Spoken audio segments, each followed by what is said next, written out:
Good evening, everyone. Good evening, everyone. I'd like to call the Committee of the Whole meeting of March 30th, 2026 to order. My name is Diane Rinchima, Councillor and Chair of the General Business and Finance Committee. I would like to begin by reading a safety notice. In the event of an emergency, please evacuate council chambers to the nearest exit through the chamber doors and obey all instructions given. And if assistance is required, please see the Deputy Clerk. Once you have evacuated the building, please gather in the front parking lot outside of Town Hall. Please ensure your cell phone is on silent or turned off. And lastly, the Town of Lincoln Committee of the Whole meetings are posted on our YouTube channel.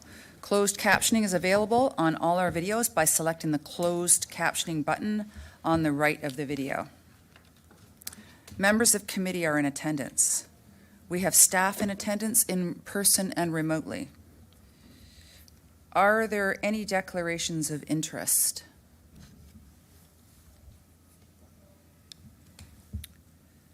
Okay, seeing none, do any members have any amendments to the order of the agenda?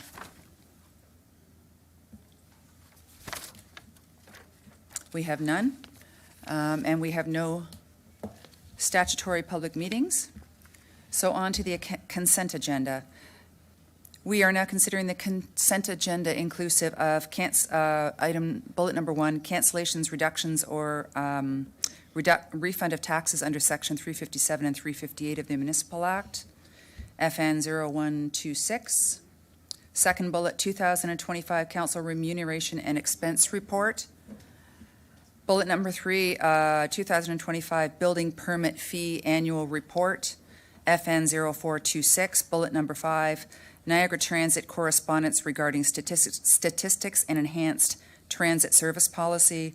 And the last bullet, Niagara Transit Commission correspondence regarding fleet electrification strategy and implementation roadmap. Would any members of committee like to remove an item from the consent agenda to discuss?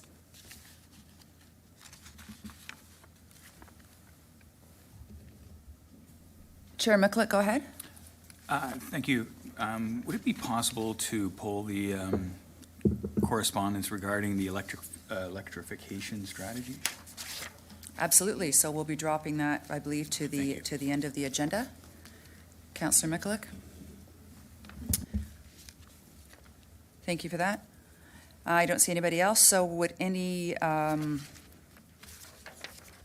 there being no further discussion, I have a motion moved by Councillor Pachariva that all items listed under the heading of consent agenda for Monday, March 30th be adopted as recommended, with the exception of the item that Councillor Michalek brought up to be discussed at the end of the meeting. I will now ask our Deputy Clerk to open the vote.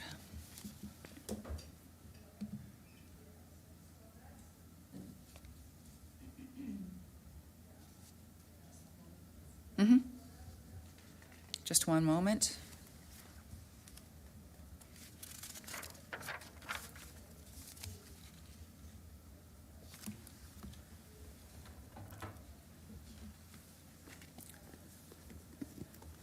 Just a little technical difficulty for one moment. Always gets resolved in good time.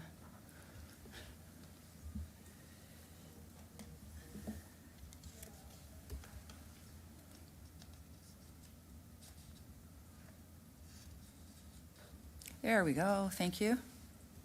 Thank you, Chair. The vote is now open. Okay.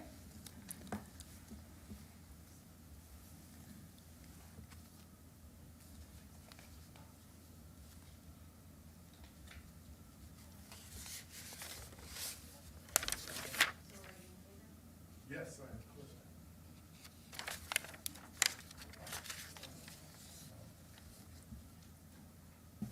The vote is now closed, and that carries. Thank you.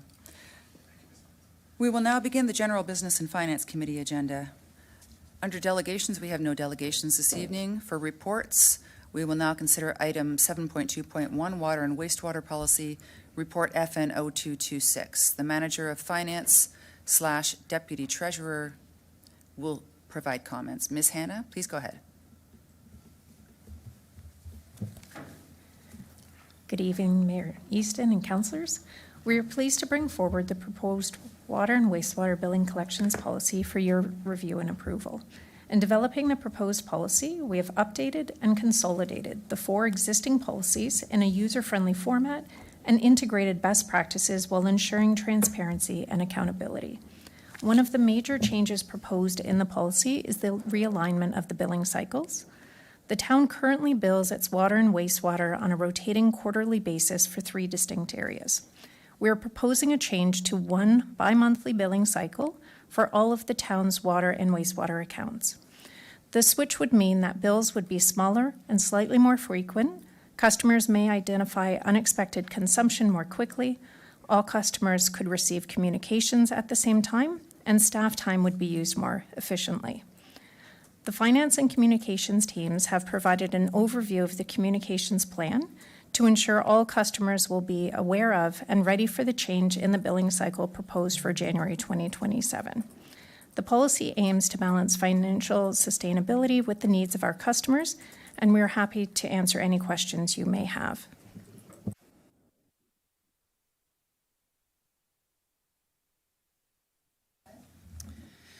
Thank you very much, through you, Chair Rajima, to Kate.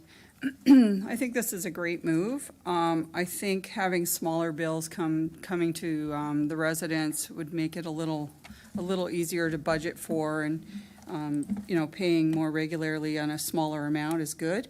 I had a question. Oh, the other thing around that as well. Sorry, just back up. I forgot my point.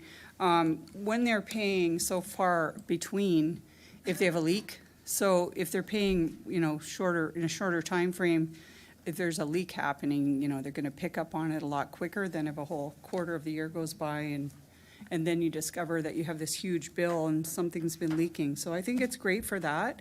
The only question I had, the cost to mail out is quite significant. And is there a plan for online or digital or to encourage e-billing?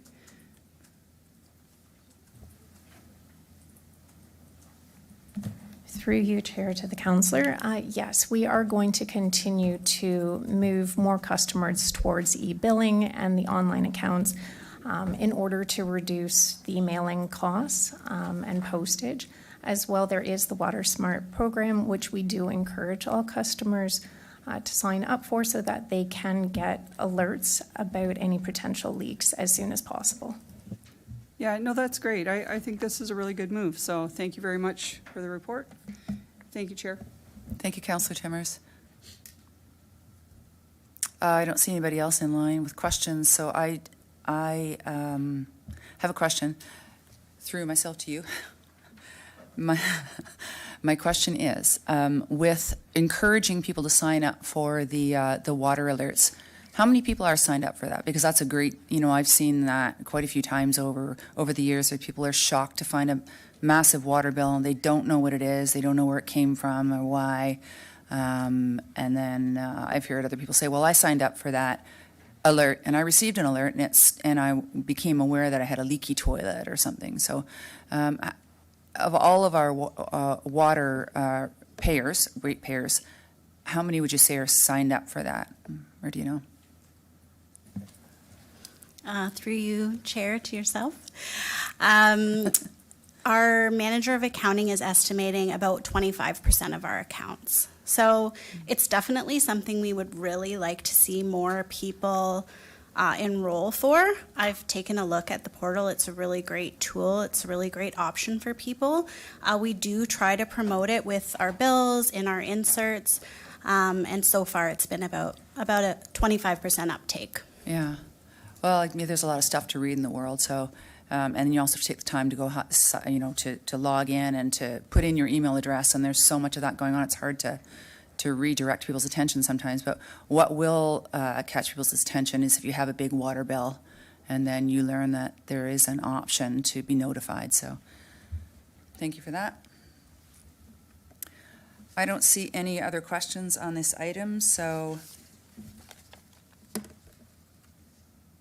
Having no further questions, I have a motion moved by Councillor Russell that committee receive the file report FN 0226 regarding water and wastewater policy, that committee approve the water and wastewater billing and collections policy attached as Appendix A, and repeal F 2003-01, water and sewer billing adjustment policy, and repeal F 2003-02, water and sewer billing and collection policy, and repeal F 2003-03, billing and adjustment of previously unbilled water and sewer usage policy, and repeal F 2004-01, final billing and priority lien status of water arrears policy, and that committee recommend that council approve the proposed amendments to bylaw 01-134 and bylaw 0221 attached as Appendix B, and that committee recommend that council adopt the water and wastewater billing and collections policy to come into effect on the date approved by council. I will now ask our deputy clerk to open the vote. Thank you, Chair. The vote is now open.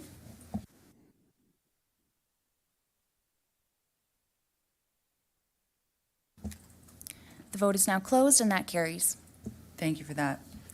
We will now consider item 7.2.2, Niagara Region correspondence regarding municipal governance reform, dated March 27, 2026. The CAO will provide comments.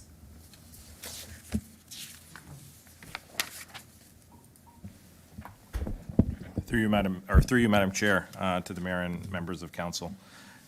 You will see before you a motion that Mayor Easton can also speak to as it relates specifically to the discussion that occurred at the region last week. But from the perspective of the direction provided within that motion, I did want to just provide some high-level comments as the CAOs have been speaking, and the direction provided by Regional Council is for CAOs from across the municipalities here within our region to get together and to, I think, have some further conversations, similar to what we've been having for a number of months, and I would say for a number of years as it relates specifically to governance, but to look for, I guess, with the pressure that is pending and the anticipation of further announcements, if there are things that can be done to move some specific items together. Water and wastewater has been spoken about at the most recent CAO gathering. And so open to answer any questions council may have. I don't have a lot more detail. I did speak with the regional CAO who was directed to reach out to municipalities last week. We have, as council knows, attempted to do some stuff with our neighboring municipalities, some with more success, some with less success. And so there are some white papers and some research that has been done.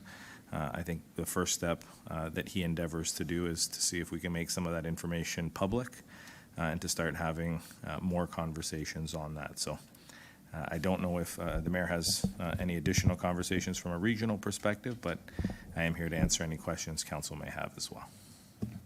Thank you for that. Madam Mayor?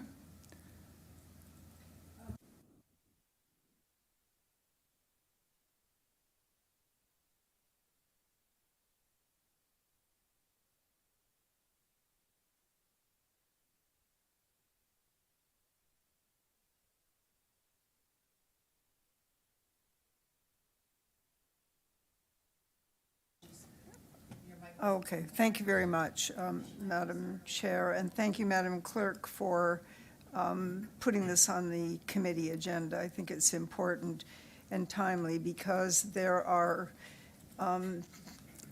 complete or incomplete decisions that are being made. So what I can tell you is that I was not at the council meeting last Thursday night, and I was just speaking now to the Mayor of West Lincoln.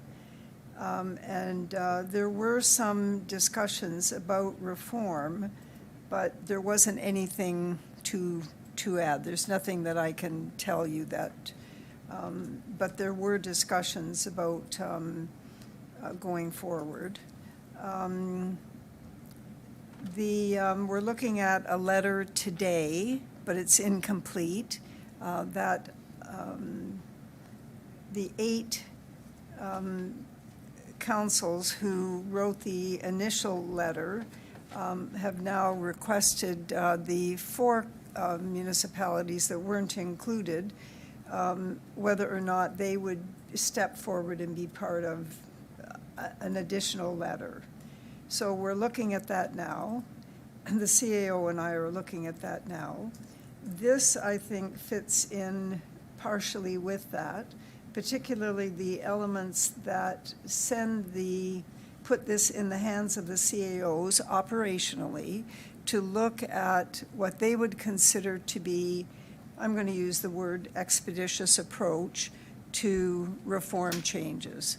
What they would be, I don't know. The only piece that I can refer back to is a report that came forward listing a number of items that should be considered as shared services.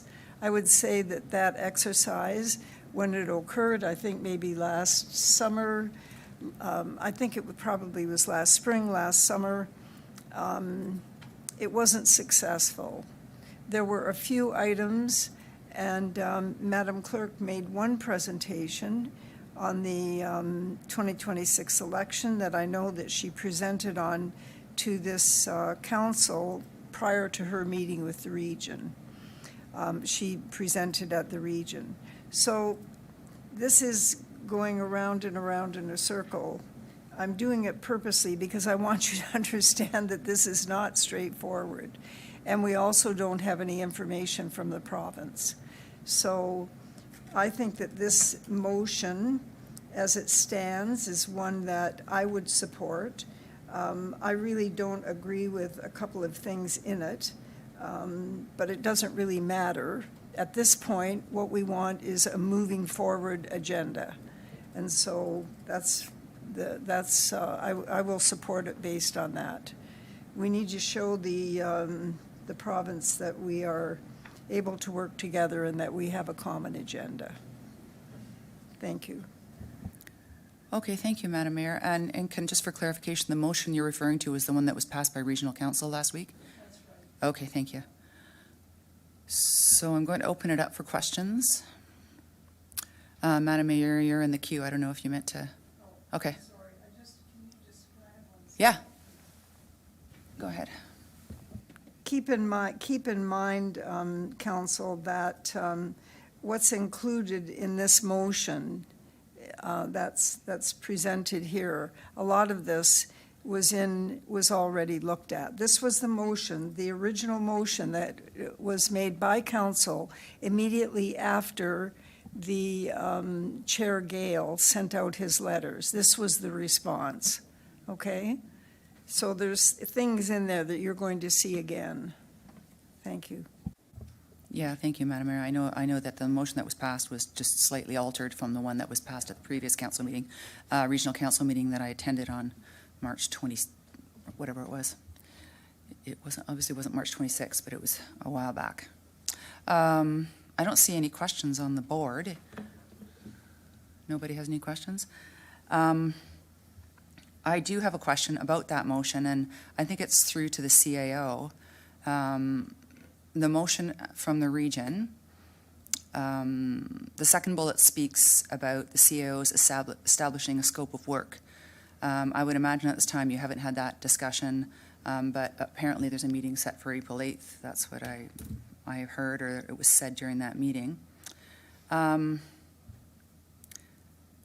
Will there be, once the scope is established, will there be public consultation before the next steps are taken in the process enveloped within that scope? Or do we know at this point any of that? To you, Madam Chair, I suspect just in, I think trying to read between the lines that defining the scope of work, which also included looking at potential external support, and that was highlighted in the letter, is part of, I think, something that needs to be examined, and part of that will include how we share data and support that process. So to me, engagement needs to be a part of that. In what form it takes in terms of public consultation, I don't know, but I think it needs to be part of this if we're going to have something that's homegrown, and I think something that has the support that everybody wants it to have. Okay, thank you for that. And I still don't see any other questions, so I'm going to ask another one. The motion from the region also states that the work will commence this term of council. So I think I know the answer to my question, but I'm hoping that maybe somebody can expand on it. But if the work commences, whatever that is, once the scope is determined and the work starts during this term of council, the next term of council will make its own decisions. It's a whole new council. It's autonomous. So am I right in saying that any progress potentially that's done this term, if it's not completed, it could be pulled back by the next term of council, regional council? And I ask that question because I'm going to ask also if part of what the CAOs discuss when they get together is any potential changes that could be done and completed during this term. To you, Madam Chair, and I think maybe I'll answer the first part of that and leave the second. But is there things and what is the impact of those on decisions that future councils may or may not have? I would suggest that I think some of the things we're looking at are determining who does what services. And so some of those recommendations would be made to the province, and so they would be out of the hands of local municipalities. So I think about things that have been discussed specifically around public health or water and wastewater service corporations in terms of how services are delivered, who governs those services. We've heard things around public service boards and maybe moving in that direction. And you see some of that arm's length delivery of services, whether you're talking about transit or whether you're talking about police services. And so I think if we look at public health, EMS even potentially, social services, these are things that the province already has a hand in terms of service delivery models and funding. And so I think some of the things we're going to be looking at include those types of services and public service boards. Some of them include what should be at a regional level potentially. All will require provincial approval and the province getting involved. So, I think that's my long way of saying I'm not sure all the decisions are decisions of local councils or regional councils, but rather of the province of Ontario based on recommendations that they may receive from a number of us around the table. Okay, so it sounds like in that, thank you for that, that does help. It sounds like in there somewhere the answer might be that something could happen this term. Change could happen this term. Okay, and then I see questions from other people, so I do have another question, but I'll move on to Councillor Murray, who's next. Go ahead, Councillor Murray. Thank you very much, Chair. Through you to our CAO. This is not the first time that a governance review has been done of Niagara. And so I'm just wondering, from your understanding of the conversations that you've been having with the other CAOs and with the CAO who's been tasked with starting this job, are we anticipating seeing new information, seeing new ideas, new options, or is it more so just refreshing the information that has already been gathered in previous reviews? Through you, Madam Chair, to the councillor, I think it's the latter, councillor. To be honest, a lot of this work and these conversations have been had. Have we got to the granular level? Have we examined it at a very micro scale instead of the macro scale? Maybe not. So I think some of that work probably needs to happen, but the concepts and ideas aren't new and shouldn't be new. We've examined these. Like I said, there's a significant amounts of white papers. Other municipalities have studied this. As much as all of us think we're all different, the delivery of the services is somewhat similar in all our municipalities. Yes, there's some contextual pieces that may be different. So I don't think it's anything new. I think it's releasing that information, maybe looking at it from the lens of who does what versus coming together as regions or centers or 4-city or 5-city or 1-city or whatever the notion is, and instead looking at, is there a better way to deliver services across all of our municipal boundaries? And so all that's out there. It will be an exercise that I hope yields a different result this time, because you're right, we've studied service delivery as it relates to governance for a number of months most recently, but over a number of years. In the last 10 years, this is probably the fourth time for me, just here in the context of Niagara, that we've looked at governance. And so hopefully it's, how do we take that next step, and maybe some more fruitful and productive conversations around who should be doing what. We've often talked about roads. You know, should local municipalities take over roads? In other words, you know, what then gets potentially uploaded in terms of services that the region should be doing versus local municipalities. So I think it's a slightly different type of conversation, but one that touches on most things we've already discussed. Thank you, Councillor Murray. Councillor Russell, go ahead. Thank you, Madam Chair. Through you to CAO, I'm just wondering if you can give some more insight into the scope of work that is being done and whether or not there are guiding principles set yet.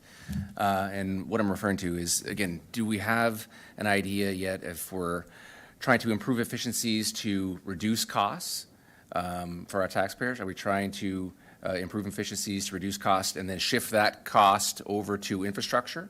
As we know, we have a big backlog of infrastructure, not only here, now the municipalities, but also in the region. Any idea of what the overall guiding principles are for trying to figure out what this map may look like? Or is it too soon? Through you, Madam Chair, I want to answer that two ways, Councillor. I want to say I think it's too soon for this process. Do I think there's a set of guiding principles that have been established, you know, long ago as it relates to service delivery and should be things that we have in place? Yeah, we shouldn't be setting a whole new set of guiding principles. I think you named a number of those guiding principles. It's not just service delivery, how we do it today. It should be, is there efficiencies? Is there better ways to do it? Are we in the right line of business? And it's not just what gets uploaded and downloaded. At the end of the day, you've all said this, I think we've all said it, there's one taxpayer, so simply shifting the responsibility from this level to this level doesn't actually change or save the taxpayer who is struggling to make ends meet, who is having to choose between tuition and putting food on the table and paying their bills. I think all of those matter, and so we do need to look at it from the context of the guiding principles that have already been established. And so, again, what is it we should be doing? What can people live with? What are the trade-off conversations we need to have? And that's everything from, you know, continuing to drive on roads that maybe aren't immaculate and perfect to how we deliver the various services we deliver. And so I think it's looking at all of those and figuring out, is there better ways to do it? But it shouldn't be just about shifting responsibility and cost, because at the end of the day, those are all borne by the same individuals. Thank you for that, and through you, Madam Chair. Again, I think it's just, it goes to that mixed messaging we get from commentary from the Premier when he talks about, again, some of the issues that he perceives being in Niagara region, and then some of the commentary by previous Chair Bob Gale in what he perceived, and again, they don't necessarily align. I think calmer and cooler heads will prevail and try to find the best model for our actual community. And again, I just look forward to seeing what that process evolves into. So thank you for that. Through you, Madam Chair, just to highlight, I mean, if I look at, again, the letters and things like that that need to be sent and what some of those key points are, we keep hearing fewer politicians, less duplication, and better value for every tax dollar spent. Those are, I think, lofty and wonderful undertakings, but how do those lead to efficiencies and less money being spent on services, or is that a different conversation? So I think getting to the crux of what better value means, that's a different conversation than will I save money? And so delivering good value for services people may pay for. That doesn't mean less value, or sorry, that doesn't mean less services or less money. It just means making sure that if I'm paying X dollars, I feel like I'm getting the value for whatever that dollar spent is. Okay, Councillor Russell, is that good? Councillor Pachariva, you're next. Thank you, Madam Chair. Through you, a question to Mr. Kokopoulos, and kind of taking on off of what Councillor Russell said. Might this too, Mike, going forward, look at, again, because some of that commentary, you know, with double-digit tax increases and things like that at the region, well, that's directly borne by what the province has downloaded, right? So, I mean, going back to, 1970, social services, senior citizen homes, health services, those were all province of Ontario that have been downloaded to the region and the municipalities. So we're having to come up with funds just on the backs of tax levy that were never intended. So this is this whole new deal that needs to be talked about too. So if we're looking for reform here in Niagara, I think we're also looking for reform provincially to say, you know, if we can look after what we need to look after, if the province looks after what they traditionally have done. And this is this whole catch-22. So we're behind on roads and water and wastewater and sewer because we're having to pay for social services, hospitals, homelessness, mental health, addiction, all of these things that they've divested themselves back to the one taxpayer. And when it affects us locally, yeah, we step up to try to solve the problem. So I think that needs to be part of this discussion going forward. Everyone has a defined role and everyone needs to stay in their lane, but in order to stay in your lane, you need help and it needs to trickle up and trickle down. So just want to get your thoughts on that. If we're there yet or that's going to be part of it. Through you, Madam Chair, to the councillor. I mean, I think we're not there yet, councillor, but that does need to be part of it. Yeah. I think you're absolutely correct. Individually, municipalities have limited, I think, leverage to influence some of this. That's why things like AMO, collectively coming together, demonstrating clear financial evidence. Those are important things that we need to have when we're going to senior levels of government and saying, here are the outcomes we feel we can influence and should influence. Today's announcements. Staff are talking about what today's announcements alone mean from the perspective of development charges. Does it include Niagara as a whole? Or are we one of the regions excluded from this in terms of looking at where they're trying to impact housing? And then are you having to apply for this? Are you know, it's up to 50%. There's a lot of caveats in today's announcement, and that's one where we're trying to figure out what does that mean in terms of the impact to us. You've highlighted some of those impacts, whether it's that infrastructure deficit that we're all looking at. Yes, I think the importance, and we're going to hear other reports that talk about housing and housing starts and you know, the starts to, you know, kind of our economy, and a lot of this is meant to, I think, kickstart that, and development charges are an important part of that conversation. But what is the financial evidence that we need to look at, and how do we align some of these responsibilities about who does what?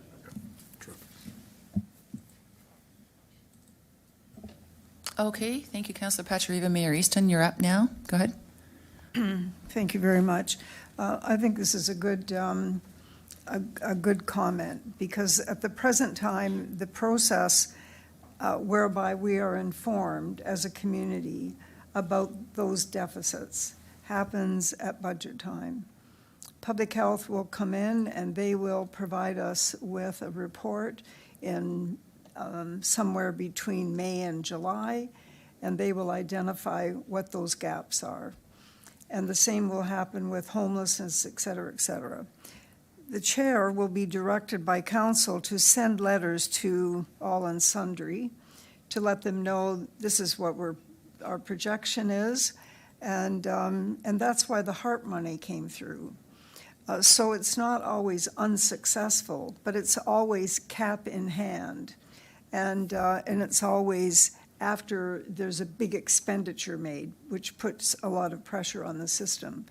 So I believe that accountability goes up and down, and it has to in the future, because regardless of the system that we put in place, and regardless of how much technology we have to track what's happening, if that isn't out in the open every time that there's an issue, and I mean far and wide, we're not going to be successful. It is a big problem, and some communities are really, really suffering directly because they just don't have sources of income. So that's something that we really need to keep our eyes on and ask questions about ongoing. Thank you, Madam. Thank you, Mayor Easton. The last question I had was regarding the appointment of I don't see anybody else in the queue, so I'll ask this question. Regarding the next regional chair. So at this point, the province has said that they'll be appointing a regional chair shortly, I assume. Over the years, there's been discussion about that, but is there anyone recently that's pushing back on that? and asking that the regional chair be elected. I guess I don't know who that question is to, maybe to you, Madam Mayor? Thank you. There are, Madam Chair, there are comments being made by a variety of people, but that's all they are. There's no delegations that have been made. And at the present time, we're rotating, and there was a motion passed last Thursday night in regard to continuing the rotation. So Councillor Foster will be finished at the end of this month, and Councillor Gannan begins the next rotation. So it's a month by month, and I think the staff are responding as well as they can to having different people in the chair, but it's the system that we have. And so there is no indication that the chair will be elected. There's no indication that the chair won't be elected. So this is this is the world that we live in at the moment.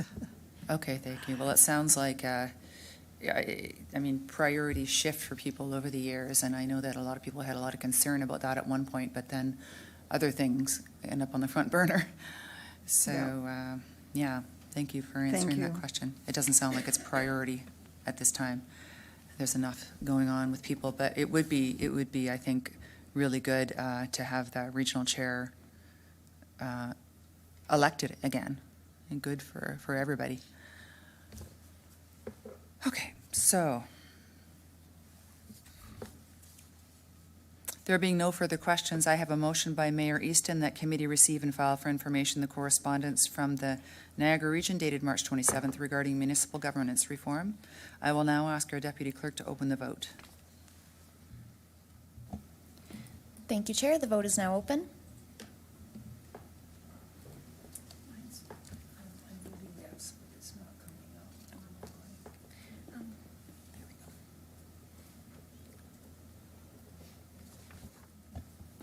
The vote is now closed, and that carries. Thank you. So the next item on the agenda is Community Services and Infrastructure Committee. There are no delegations. There are no reports.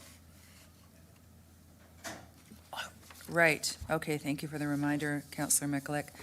Councillor Mikulik earlier on lifted an item under the consent agenda, and the item he lifted was Niagara Transit Commission correspondence regarding fleet electrification strategy and implementation roadmap.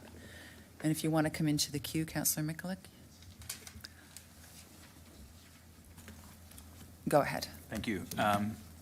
I read the report, and I read the presentation that was included in this correspondence. I'd just like to ask our transit rep if he could share with us, where are we with this? Has there been a meeting regarding this issue? Is there a vote that's going to be taken? Where are we with this initiative? Okay, I'm just going to put Councillor Pachurivan. Go ahead, Councillor Pachurivan. Yeah, thank you, Madam Chair, and through you to Councillor Mikulik. If you remember, I spoke to this at when we had our climate change report. So this is a report that we received at our last month's meeting. Cost of $212 million to electrify the system. It's not happening without some type of upper level support, be it federal support or provincial support. So this is a report, much like a shovel-ready project that you receive, and it's, you know, there's no action going forward at this time, and you know, the cost of the electric buses compared to the diesel buses at $3 a ride, it's a wish list, right? I mean, it will reduce greenhouse gas emissions, but at the end of the day, you know, the riders who ride the system don't really care how the bus is powered. What their main thing is that they get from A to B on time, and that the routes from A to B are constantly expanding. So we accepted this, you know, as a report. Thank you for it, but there was no direction given to proceed in any way, shape, or form with it.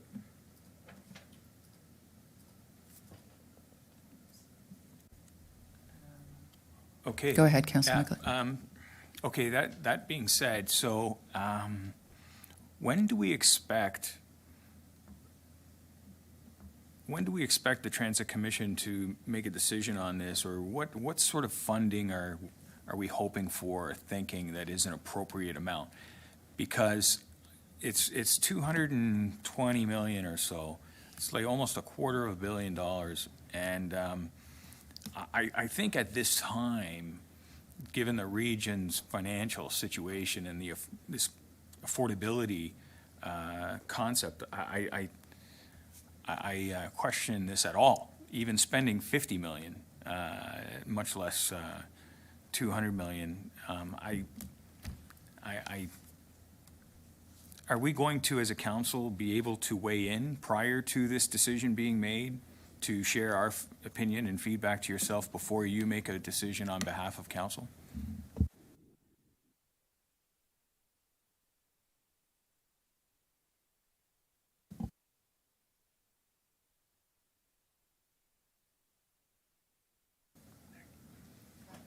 Okay. Thank you, Madam Chair, and to Councillor Mikulak. Yeah, most certainly, most definitely, right? So, I mean, and it was funny because the talk around the meeting, you know, came from Fort Erie, ourselves, City of St. Catharines, right? I mean, the only thing that would be anywhere close to sustainable would be the amount of replacement of a standard diesel bus right now that's in the 10-year capital plan in the reserves, Councillor Mikulak. So anything outside of that, no, it's not happening, right? So, and of course, if something like this came where they would ask, you know, for a vote around the table, I would make sure to get it to come to our council first, get direction, and proceed from there. And one of the good things, too, going forward, and it was also in one of the reports, like for service expansion, right? So there's a process set up where we as a council can advocate for service expansion.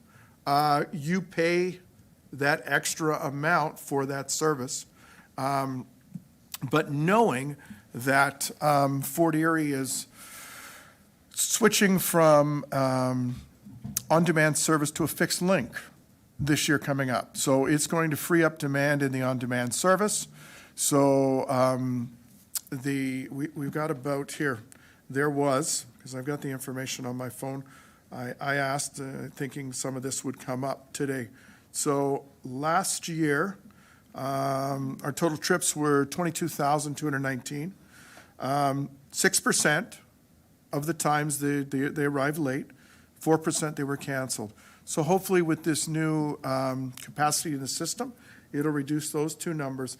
But again, unlike a fixed link that you know that travels down this road every hour on the hour, this is on demand. So there's a bit of unknown to it, but in the 10-year capital plan, there will be that fixed route coming from St. Catharines, down King Street, out to Winona Crossing, changing over to HSR, so it'll be seamless. So if we want that to happen quicker, that's something that we can utilize that ask for to the Transit Commission, much like Fort Erie did, and Niagara Falls has asked for service enhancements too. So, Okay. yeah, so the mechanism's in place, Councillor, so it's quite exciting. No, I appreciate that. I just wanted to lift this because it didn't say where we were with it. Like I said, it's just a lot of money, and it's mind-boggling to think about that much money, and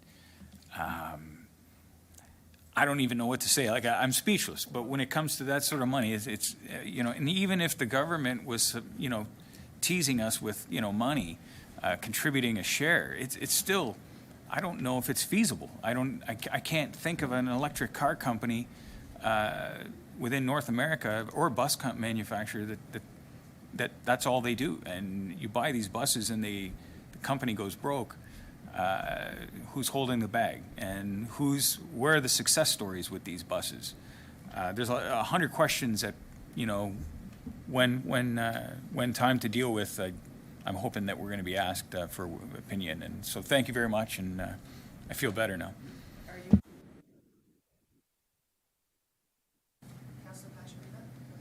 Thank you, Madam Chair. Yes, and Councillor, I was channeling my inner Councillor Michalak at this meeting because I saw it and I'm going, oh my gosh, right? Like, yeah, it was, and so not only is it the cost of the buses, it's the costs of the chargers, it's the costs of the upgrades to the stations, it's cost. So, yeah, it's again, and it's like our climate change report, where, yeah, you can reduce greenhouse gas emissions, but what's the cost? What's the cost to do that? So, appreciate it. Okay, thank you for bringing that forward, Councillor Michalak, and for responding, Councillor Pachariva. So again, next on the agenda is Community Services and Infrastructure Committee. Yes. Chair, you have the motion? Yeah, right. And you sent me that motion. Mayor Easton, I didn't see that you came in. Okay, you go ahead. Thank you very much, Madam Chair. I'd like us to go to the March 2nd, 2026 correspondence from Niagara Transit that speaks to this new policy that Councillor Pachariva was referring to. This does not need to be discussed tonight, but I think, Council, that it would be a good idea if we set in place our own process for addressing this, because I know that councillors from Lincoln are talking to councillors from Grimsby, and they're talking to councillors from Hamilton. Again, this becomes a disparate conversation that never comes to the table. And so that is a statement that I would make, and I really believe that it would be a good idea for us to have any control at all is to develop the process that we want for information flow. The other piece that I think would be very valuable is, and now I've probably forgotten what I was going to say,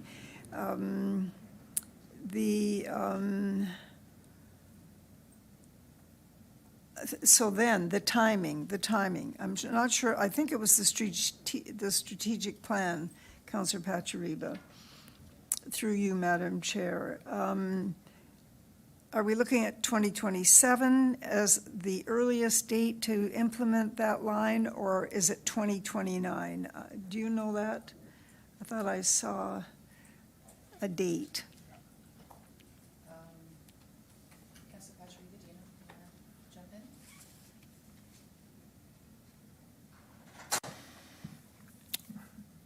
I'm pretty sure it was 2029 in the plan, but if capacity increases to a number of, pretty sure it was 10,000 rides, then that automatically triggers the chance of that happening, of the fixed link, right? So that was Fort Erie's rationale behind it, is that the number of rides generated from the on-demand triggered a fixed link bus route. Yeah.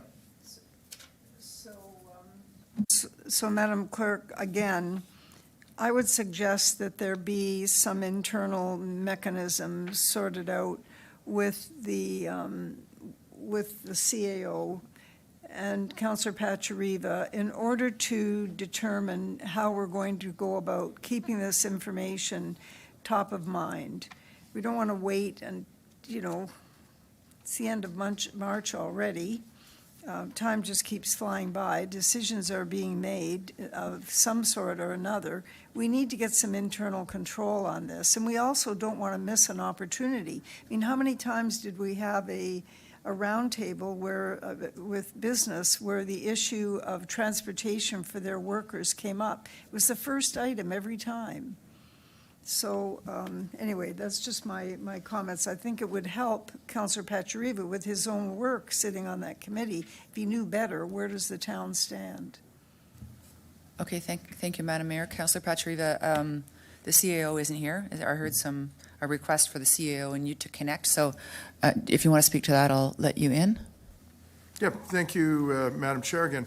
And to the mayor's comment, yeah, so that, having sat around in the business meetings we had with various businesses in town. And that is part of the 10-year capital plan of the fixed route with then a small commuter bus that staff helps, develop with local business to run in a fixed route circle, so it's a hub and spoke model. So, and then following up too on the session we had last Monday at Southward Church, I've already been talking to the staff about the connections for our migrant farm working community.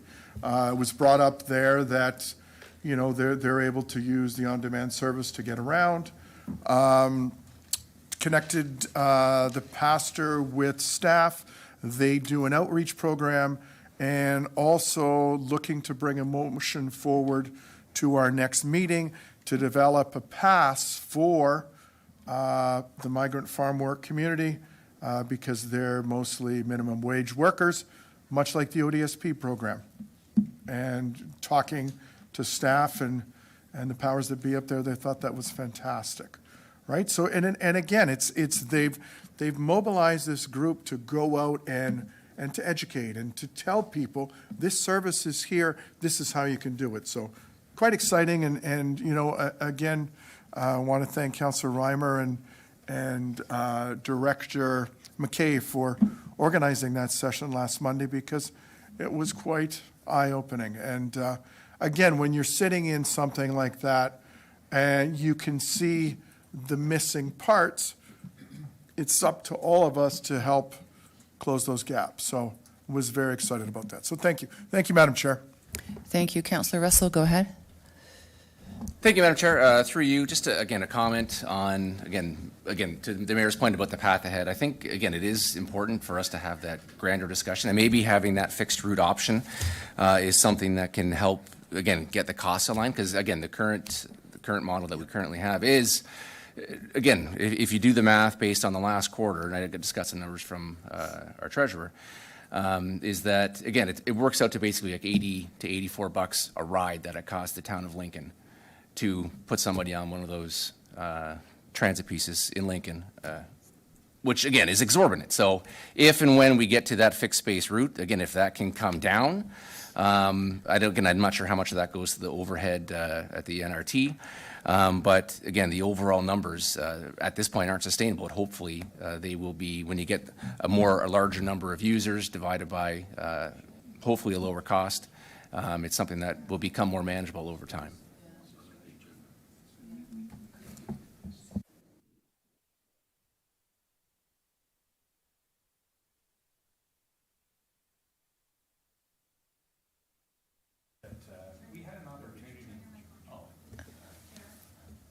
I'd just like to call a point of order. We had an opportunity to lift this from the original agenda earlier. Nobody did. Now, all of a sudden, it's turning into a full-blown conversation with almost direction. So, if, Chair, perhaps we can talk about this at a later date, or members of council can share their thoughts with Councillor Pachariva. I lifted the electric bus issue. Nobody lifted anything, and here we are now having a full-on conversation. I'm not sure how far it's going to go or how much longer it's going to go, but that's any objection to that? No objection to that. I agree. We heard some good ideas, and that's that Councillor Pachariva and the CAO Connect. CAO had to leave the room, but the suggestion from the mayor was that the councillor and CAO Connect about keeping in touch on future changes to transit. So thank you for that. Now, item 8 on the agenda is Community Services and Infrastructure Committee. Oh, I have that motion to read. There being no further questions, I have a motion moved by Councillor Pachariva that committee receive and file for information Niagara Transit correspondence regarding fleet electrification strategy and implementation roadmap.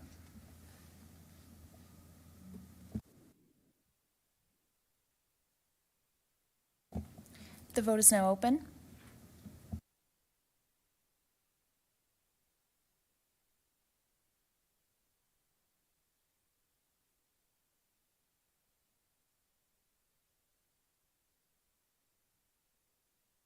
The vote is now closed, and that carries. Thank you. So next on the agenda is confidential items. We will now consider agenda item number 9, motion to consider confidential items. Before I read the motion and we move into closed session, I'd like to explain what will happen for those watching this meeting online. There will be a closed, well, there is nobody attending remotely, so the closed session statement does not apply. Staff will be turning off the live webcast during the closed portion of the meeting. Once we have completed the closed portion of the meeting, we will resume with the live webcast and carry on with the public portion of the meeting, and we'll read the motions in public session.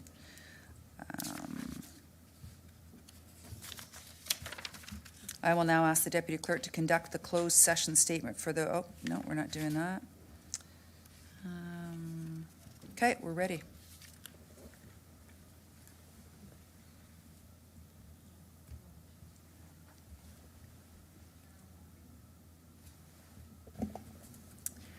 I have a motion moved by Councillor Brunet under Section 239 of the Municipal Act.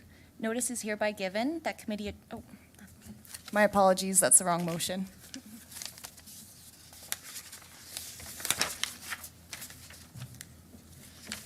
That's okay.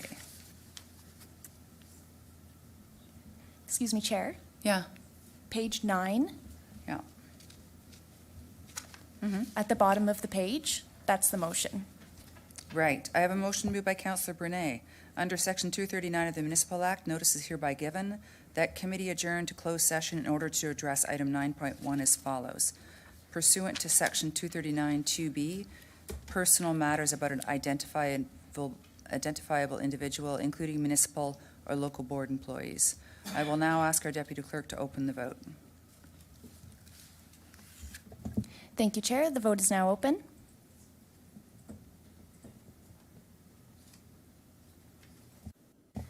And the vote is closed, and that carries.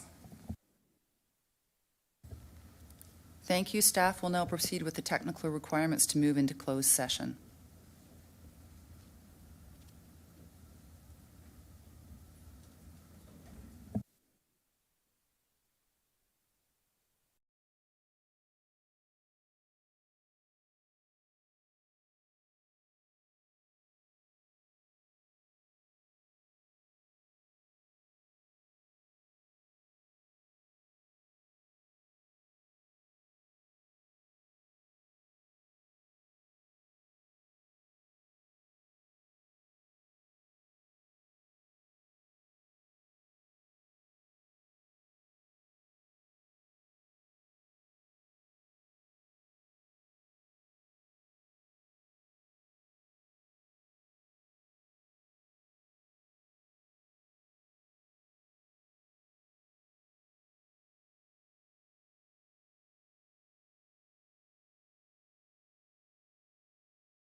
Thank you. Madam Clerk, I have a motion moved by Councillor Timmers that committee resume in open session. I will now ask our deputy clerk to open the vote. Thank you, Chair. The vote is now open.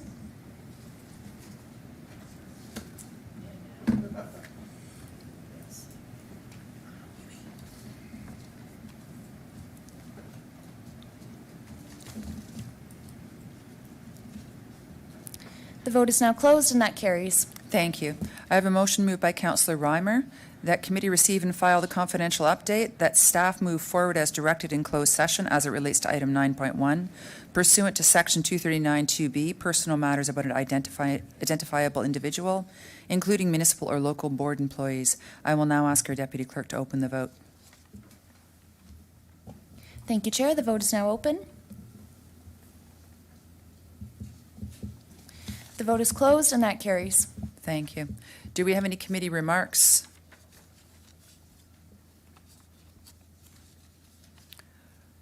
Seeing none, I call this meeting adjourned at 7:10 p.m. Thank you.